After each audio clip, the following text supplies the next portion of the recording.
to Lifestyle with Kim Litvak. And I don't know if you're like me, but when it gets cold, you want to reach for things that just feel cozy and you want to cuddle up to the fireplace. And for me, and because it's an ode to my mom, where we always used to do this when it got to be wintertime, zucchini bread today. It's absolutely fantastic. Stay tuned. I've already gone ahead and skinned and chopped off both ends of my zucchini. You actually don't have to really peel them if you don't want to. The skin is so thin you don't have to, and there's a lot of nutrients there, but I'm a little weird on that, so I went ahead and did it. I'm just gonna go ahead and just slice these a little bit so they fit in my food processor chute, which will do most of the work for me. So just gonna slice right down the middle. Now we need 2 cups of zucchini, and I probably have more than that here. If we do, then save it. Like, don't get rid of it, don't waste it. You can always make like a side dish or something with it with dinner. But I probably do have enough. So we're just gonna move this right on over to the food processor. Food processors are awesome because it makes this like so quick. Like, there's no reason not to make zucchini bread if you have a food processor, because you don't have to sit there and use the, you know, the grater and take off fingers and thumbs and whatever. Not saying I've done that. Might have. It's gonna get a little noisy.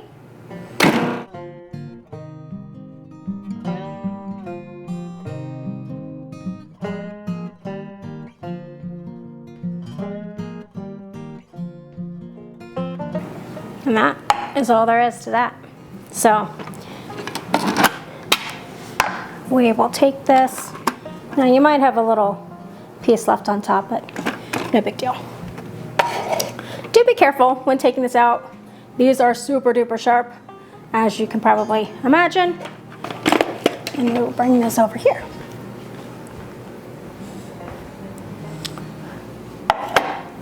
First thing we'll start off with is the flour.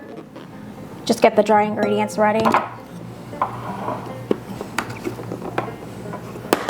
So it's 3 1/4 cups of flour. After you make it rain, just send flour everywhere. Everywhere needs flour.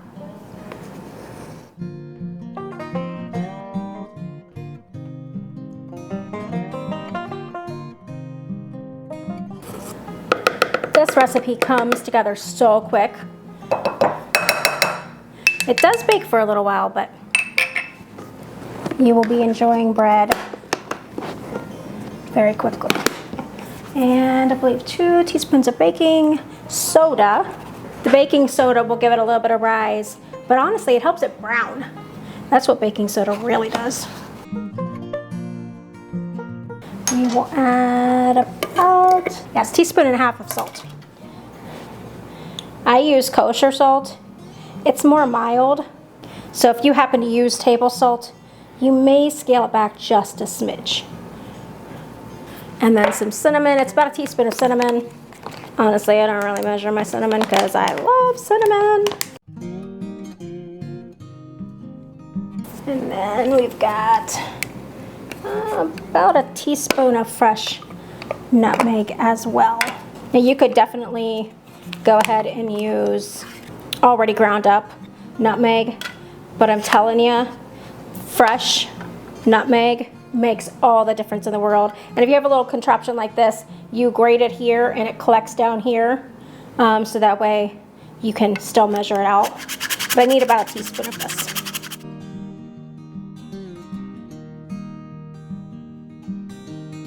And then you can just store it here.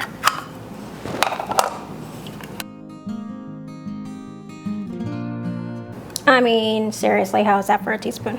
It's like perfect. And now that we've added all of those ingredients to this, we're just gonna give it just a little bit of a whisk just to get this mixture already started, so when we add it to our wet ingredients, it's easier to incorporate everything. And if there were any lumps in your flour, which really there's not, but if there were, you'd work that out. I'm gonna set that aside for just a second. Now we do have 4 eggs. Just break those up. Get those started. Add that to the big bowl. Now I know this will shock you, because obviously you've seen my videos. There is absolutely no butter going into today's recipe. What I will say though, where there is an absence of butter, there is a presence of sugar. So we are now going to do 3 cups of sugar. Did not say this was diet food. I just said it's going to be delicious. So that's where we are. Now, you also may be wondering why I'm adding the sugar to the wet ingredients and not to the dry ingredients. Sugar actually acts more like a wet ingredient than it does a dry, because it dissolves in any type of liquid situation. So that is definitely why.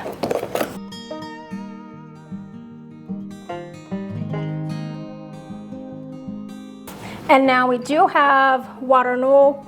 We know how they don't get along, so you can definitely see separation of church and state. We have a cup of oil and 1/3 of a cup of water. Stick that on in. And a teaspoon of lemon juice, because you want that acidity.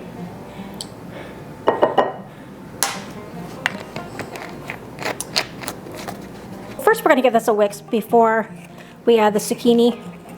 Get that sugar a chance to start to dissolve.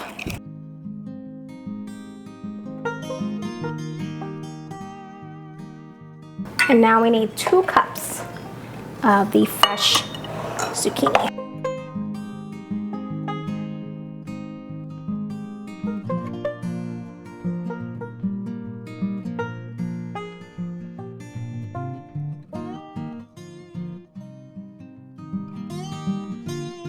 What you can also do too, which is probably what I'm going to end up doing with the extra zucchini, is make little, smaller loaf pans of this and give them away as gifts.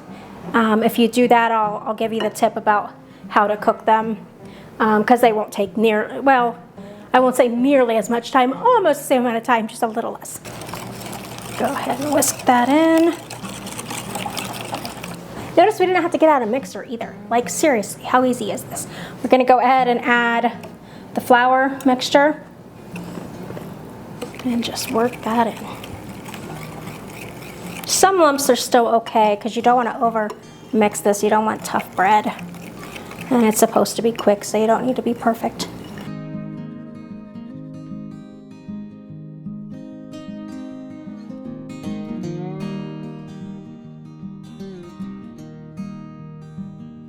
One final thing which you can omit if you have an allergy to nuts. But y'all know how I love the peach truck. Peach truck also brings Georgia peaches, or Georgia pecans, along with the Georgia peaches.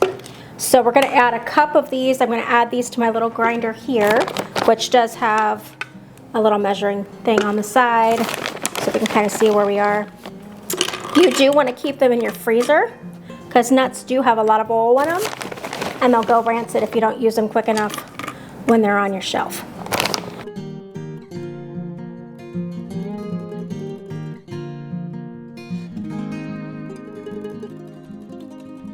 You could also definitely use walnuts for this recipe too. That would be delicious.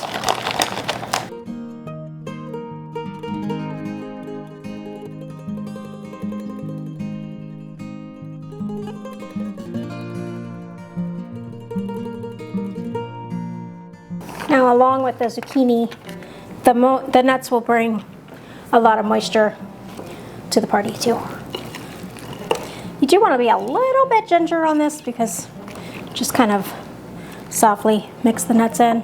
So now I have 2 pans sprayed with nonstick oil, and because it makes 2 loaves, and so we'll just put half in each one.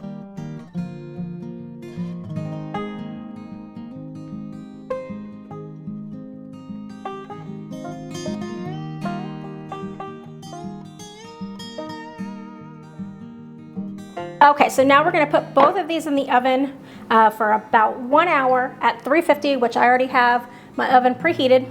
Now, if you were to make those smaller loaf pans, it's still $3.50, but you only do about 40-45 minutes. Test it with a toothpick so you don't overcook them. But it's almost the same amount of time, but not quite.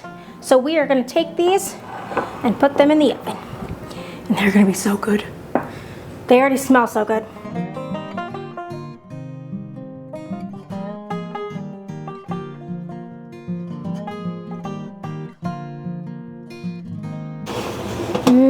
Okay, so now, before we take them out, we're going to test them real quick. Just test the middle. And I can already tell those are not done. So a little bit longer.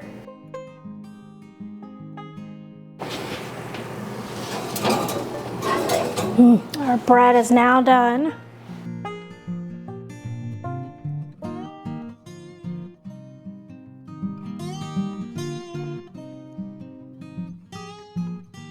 So the zucchini bread just came out of the oven, like they are piping hot. You definitely want to let these cool for just, well, really you want to let them cool for a couple of hours. I probably don't have that kind of time, but we definitely need to let them cool for a good, probably 15-20 minutes at the minimum. But really they're going to set up much nicer if you give the full couple hours for them to set up. And even the next day it's even better. They smell like a wonderful winter afternoon, and I cannot wait to dive into them. I can't wait for you guys to make these in your own kitchen and to be able to smell what I'm smelling. They're just amazing. Now that our zucchini bread has rested a little bit, honestly it could rest a little bit more, so I'm not going to get into this one yet, but I am going to try and de-pan this one. We'll see if it comes out. Nope. Let me try. And we're going to bring out all the stops to get this out of its paint.